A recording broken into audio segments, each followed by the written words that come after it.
Question number 8. In a year, Seema earns 1,50,000 and saves 50,000. Find the ratio. ठीक है, सीमा ने जो है एक साल में 1,50,000 रुपए कमाई की, उसमें से जो है उसने 50,000 सेव किए, यानी कि बचा के रखे। ठीक है, फिर रेशो निकालना है हमने। Money that Seema earns to the money she saves, जितने कमाए जितने बचाए, इन दोनों का क्या निकालना है? रेशो। इसके अर्निंग लिख लेते हैं, है ना, अर्निंग एंड सेविंग। तो अर्निंग की उसने कितनी? 1,50,000, 1,50,000। सेविंग करती है 50,000 की। ठीक है, अब निकालना है हमने रेशो। रेशो बोला है money earns to the money save. ठीक है, अच्छा, अर्निंग कितनी हुई? 1,50,000। ठीक है, और रेशो का साइन आ गया, जितने उसने बचाए सेव किए 50,000। ठीक है, अब देखो 4 जीरो यहाँ है, 4 जीरो यहाँ है, खत्म, है ना।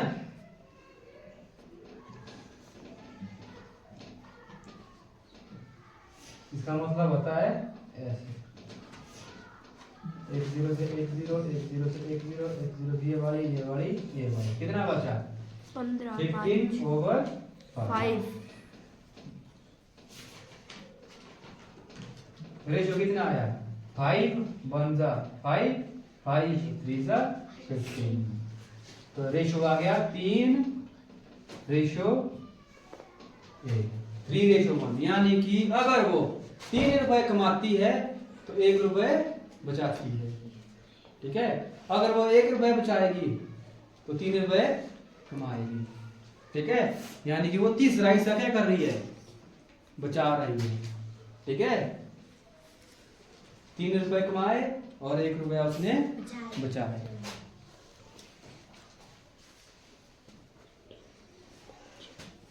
अच्छा, फिर बोला है बी वाले ने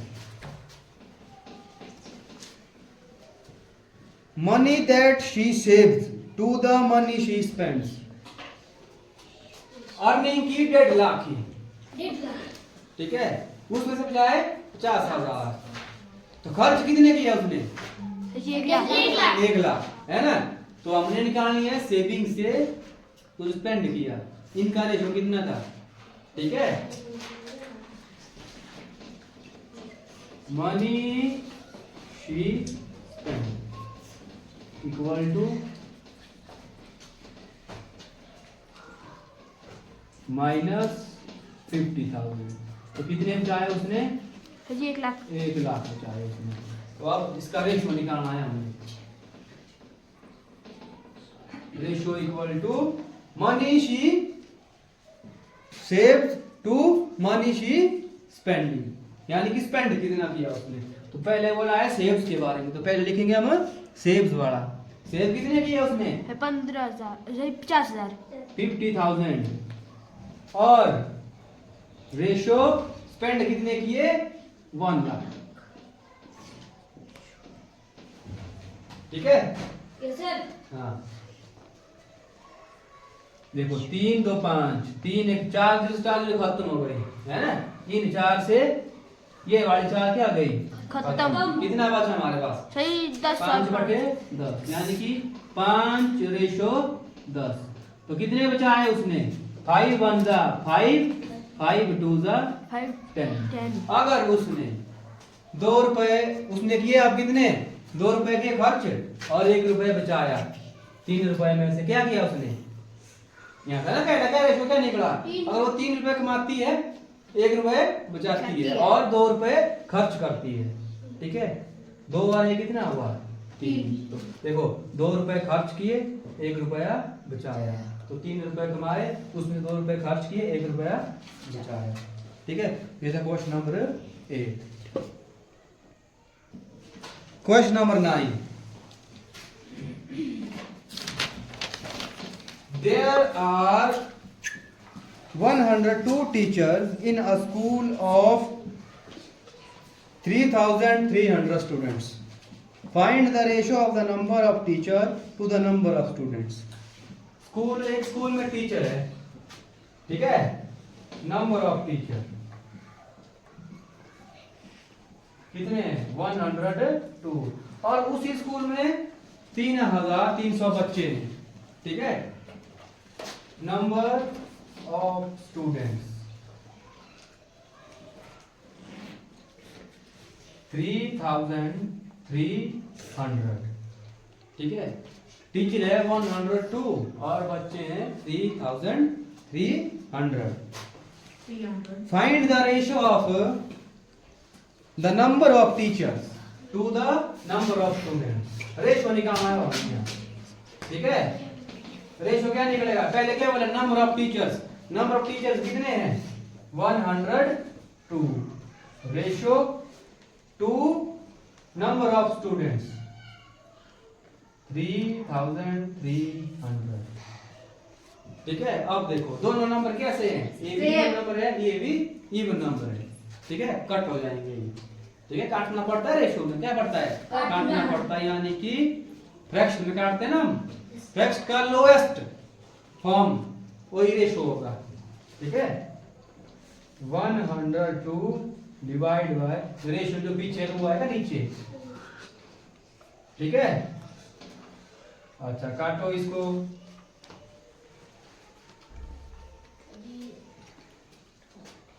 2 से काटा 51 बनाया। 50 50 100 51 प्लस 51 102। इसका हाफ लिखना पड़ेगा, 2 से हो रहा तो हाफ लिख रहे हैं, है ना। इसका हाफ क्या आएगा?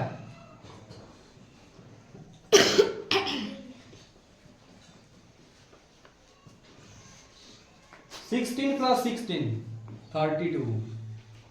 50 प्लस 50 100, है ना। यानी कि 32 100 प्लस 1 ये प्लस 100 3,300, ठीक है। और फिर से ये किस टेबल में आता है? 3 के। ये आएगा 3 के, ये 2 के आता है पर ये नहीं आता है, तो सेम नंबर से कटेंगे यहाँ। 6 प्लस 5 11 11 प्लस 1 12 3 से कट जाएगा ये, है ना। 17 3 जा 51 3 5 जा 15 1 5 3 जा 15 0 और ये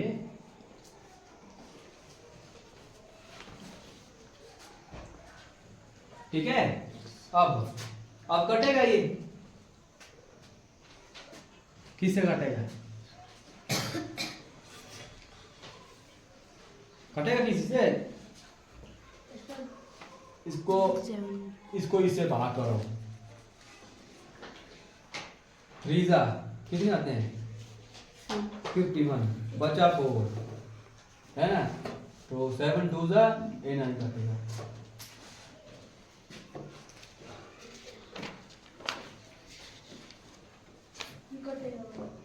इतना ही आएगा ये, है ना। तो क्या आया? रेशो क्या आया? 17 रेशो 550। अगर 17 टीचर है तो बच्चे कितने हैं? 550। स्कूल में पढ़ने वाले बच्चे कितने हैं? 550 और टीचर्स कितने हैं? 70, ठीक है। तो ये था क्वेश्चन नंबर 9। तो क्वेश्चन नंबर 10 लाना होमवर्क बहुत सारे क्वेश्चन किया हमने, 9 क्वेश्चन कर दिए, है ना। क्वेश्चन नंबर 9 भी किया, नीचे भी ऐसा ही है, ठीक है। क्वेश्चन नंबर 1 2 3 की तरह ही है। क्वेश्चन नंबर 11 भी लाना होमवर्क करके, ठीक है। हाँ ऐसे किए हुए हमने पहले, ऐसी प्रॉब्लम्स की हुई है, सेम है है ना? Yes sir. हाँ 30. Consider the statement ratio of breadth and length of a hall is 2:5. Complete the following table that shows some possible breadth and length of the hall. एक हॉल का ratio दिया है, length breadth का ratio दिया हुआ, ठीक है? Ratio दिया है, ब्रेथ है पहले, ठीक है? ब्रेथ है उसकी 2:5 में, ठीक है? ये दिया हुआ है ऐसे L/B,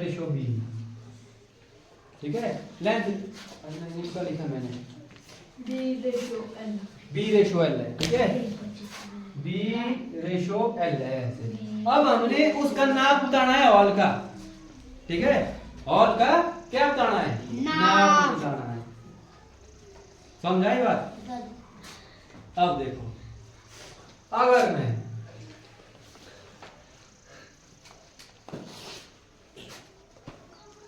इसको 20 से मल्टीप्लाई करूंगा ना, तो ये क्या करना पड़ेगा? 20 से मल्टीप्लाई।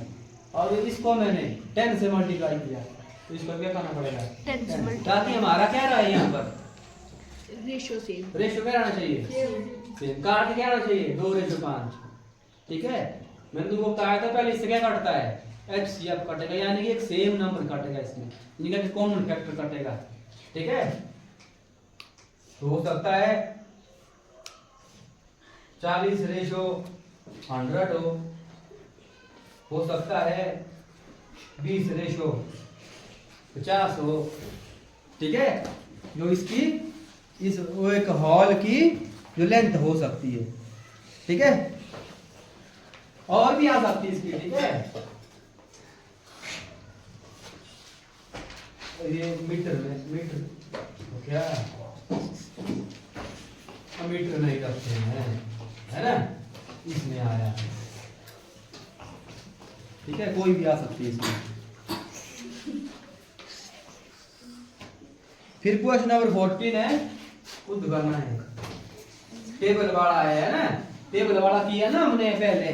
20 पेन है, डिवाइड करनी है 3:2 में। पहले अच्छा, ये टेबल ऊपर वाले का है, हॉल का।